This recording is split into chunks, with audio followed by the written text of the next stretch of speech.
while, she actually showed out in the LSU game. And you're pointing to her finger, and I saw a lot of people hated this graphic because they're like, she didn't win a ring. She just won in the tournament. It's just another tournament win. Or was it Elite 8 win? So if you can see the year before, LSU had won 102-85, and then this year Iowa was able to come out 94-87, and it was a close game. It went back and forth. They were tied at halftime, and it looked like it could go either way. But then Caitlin came out in the third quarter and hit like 3 threes in a row. Yeah, I mean, as soon as halftime was over with, it was all around. Just like the first quarter happened, Iowa was on that behind. I mean, LSU couldn't stop the threes. Iowa was in zone the whole time. So every time they tried to pass to Angel Reese, she was getting collapsed. I mean, even though she was making buckets every time she touched the ball, I just feel like, I mean, once she basically got that when she got that block and she rolled her ankle, it was a wrap. You seen her just hobbling around the whole time, and they were just getting cooked. And whoever they had guarding Caitlin Clark was just, what's the girl name? The girl that's guarding Caitlin that you didn't like? Oh, it was that Linda. No, Haley Van Lith. Yeah. She was getting cooked, man. Van Lith was getting cooked, and they weren't double teaming, and they weren't taking Van Lith off. She looked like a deer in the headlights. She was just getting crossed, and it's like, Caitlin can shoot the lights off, but she has no dribble. So you're getting crossed by someone that has like no dribbling skills. She's just launching it from 3-point land and hitting some of them and hitting them, getting in a hot streak. And it's like they should have like tried to limit some of the other girls. And what really helped Iowa is 2 of the other girls that averaged like 5 and like 12 points ended up scoring like 25 and 15. Yeah. So, so you can't have the main star get off and then the supporting cast get off. There was no adjustments by LSU. It was pretty bad. Angel Reese dominated in the first half. She had 17 points and 20 rebounds, 4 assists, and 3 blocks. She looked great in the first half. She was still playing good defense in the second half, but they weren't getting her the ball. Yeah, at all. And when they were getting her the ball, the passes were so bad that she couldn't do anything with it. She would get so out of position just trying to get the pass that she couldn't do it. I think that it was really that Haley Van Lith sold. She went on FanDuel and she sold. She had her whole family bet against LSU and said, I'm selling this game. We ain't winning. Because she got cooked the whole game. She missed most of her shots. Yeah. And she got beat by LSU last year. So she did a pull to Kevin Durant. If you can't beat him, join him. And she still lost because she was so bad. It was really mainly her fault. The other girls did pretty good. Was Johnson, also from LSU, had 23 and 6. She was looking good, 10 and 18, but only 1 of 6 from 3. She could have done a little bit better, but I just think it was just Van Lith. They couldn't stop really, crapped the bed. You look at Caitlin Clark. She didn't even shoot that great. She shot like 13 to 30, but she made the shots where it counted. She went 9 to 20 from 3-pointer, which is dang near 50% from 3, is in the high 40s. And it's like, so she missed every single 2-pointer she took, but she made like dang near half of her threes. That's what it looks like with Caitlin. Like with Caitlin, like when I was seeing her, she has a nice little drive game, but besides that, it's just the drive or she's shooting a 3. Like she has no mid-range game at all. Well, I couldn't understand, man. And sometimes like they're so scared of the 3 that she gets easy drives to the hoop, but then she's dribbling the ball all high like a little kid. And then does a layup. It's like uncontested. It's like, y'all just want to lose if you're doing that. But it looks like, I'd hate to say it, but it looks like that Van Lith was like a dang near a double agent, how bad she was playing. Yeah. And then LSU looked good. I was hoping that they were going to go further. Angel Reese fouled out. She's always in foul.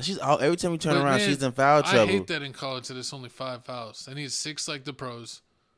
They need to stop playing. They need to have a real shot clock.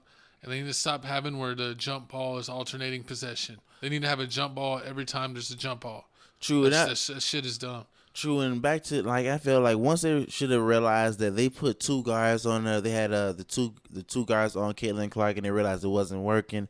They should have just put Flu on her. But I mean, I understand. She got foul trouble, so they really couldn't have her on her. Flo J.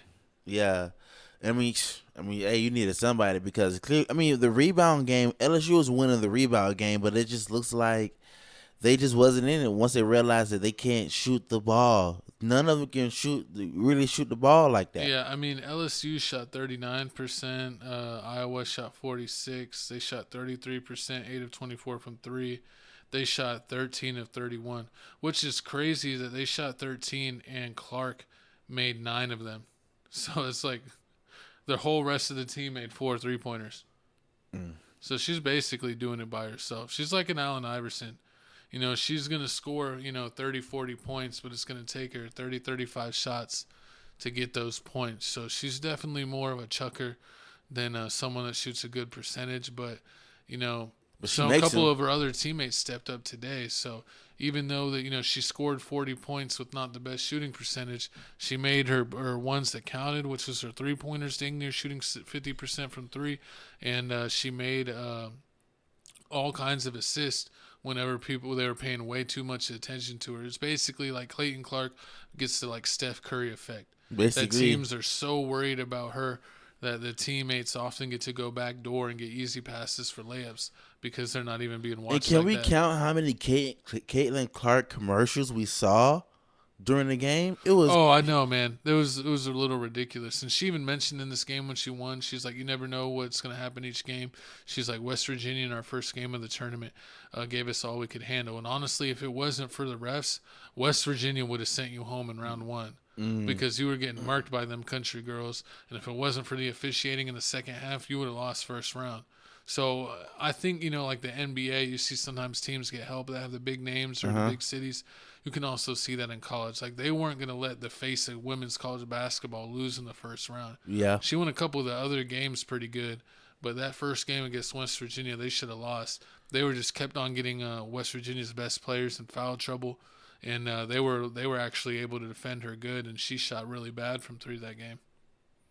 So we'll see what happens because my favorite girl hooper also has made it to the next round. And I think she's got the kryptonite to take Caitlin Clark down. Gosh. The battle of the white girls. We got Paige Bueckers, who took on with UConn, took on LSU. And shout out Juju for getting the freshman scoring record in D1, most points by D1 freshman in history. But Paige Bueckers took it to her, man. She looks good. She looks real nice. She has a complete package. Like she can handle the ball. Real. She can dribble for real. She's just not a show.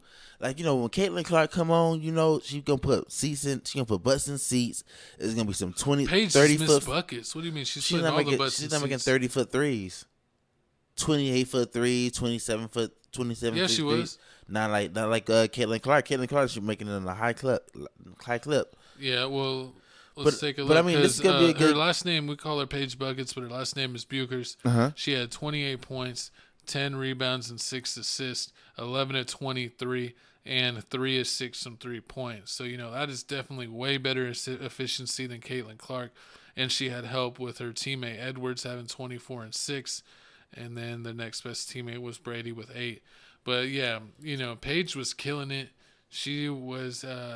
Like I said, 11 and 23, 3 of 6. She actually shot 50% from 3, and it didn't look like she was forcing it. Sometimes it looks like Caitlin's forcing it because she knows that she's got to do the scoring almost like AI back in the day. But Paige doesn't do that. She lets the game come to her. She takes the shots that are there and really plays within the system. So I'm taking Paige and UConn over Caitlin Clark in Iowa. Let's go, Paige Bueckers. And baby. I'm taking Caitlin over UConn, and then Hater. Moving on to the next game here, we got NC State versus South Carolina. Now, Dawn Staley, this is gonna be her fourth straight Final Four. She already won 2 rings. I mean, South Carolina's looking like a beast, a powerhouse. I mean, a lot of people not beating them. Last time I saw them, they beat LSU. So I mean, that was great. What the Camila Cordoza just basically entered her name to the WNBA draft. So this gonna be her last season. She was So dominating. She was, she's she was doing 6'7". against Angel Reese. Angel Reese is a center at 6'3", but she was the center at 6'7". So she's really, she's really got some size. And I remember when Flo J got pushed down, and her brother jumped on the court like he was about to do something until he saw this girl was 6'7". It's a big girl. She would choke him out if he tried to do anything. So I'm going also for South Carolina. I don't really know about NC State. I've been seeing the boys NC State that upset Duke with that guy that plays like Zach Randolph. Sorry, I forget his name, but he's killing it. So I'm going for NC State on the boys' side. But on this one, I'm going to go for South Carolina, and then I'm going to go for UConn. But I'm going to go for UConn overall. I got Paige winning the chip. I got the Gamecocks winning everything. You just want to say Gamecocks. They got winning the whole basically championship game. But y'all comment below. Y'all let me know how y'all feel about the whole NCAA. Oh, wait, before we move on, how do you feel about the women's basically women's college basketball basically bringing all the eyes to it because nobody cares about the men's basketball? I mean, when you got players like Duke that are getting NIL deals to paint their nails, it's like if you want to act like a girl, well, let's just watch the girls. Yeah. And like Caitlin Clark breaking all the records. It's really great because in the NBA, you don't really get to see that, guys come from a lot of years of college experience anymore because if you're a boys basketball player, you play 1 year in college, and if you're good, you go pro. So, a lot of those teams, they're different teams every year. But what's great about women's basketball in the college, and the college being better than the pros, is that you get to see these teams for 2, 3, 4 years, and it's a lot of the same players on the team. And so you got to kind of go on that ride with them and see how they develop over a few years before they go pro because – unfortunately, it looks like a lot of the top women players get paid more money with their NIL deals in college than they can make in the WNBA. Just like we saw, Caitlin Clark would make around like $76,000 as a WNBA player. But I think when we were talking about the girls' NIL deals, she's already making over like $1 million in college. True. So that's a huge pay cut. She's probably going to retain a lot of sponsors, but there doesn't seem to be the same amount of eyes on the WNBA as there is in women's college basketball. I just hope she doesn't turn into Tim Tebow once she goes to professional. What, forgetting how to throw? Basically. No, she'll be all right. She's a shooter. I mean, he never forgot how to throw. He never knew how to throw. I mean, they just exposed him for not being good.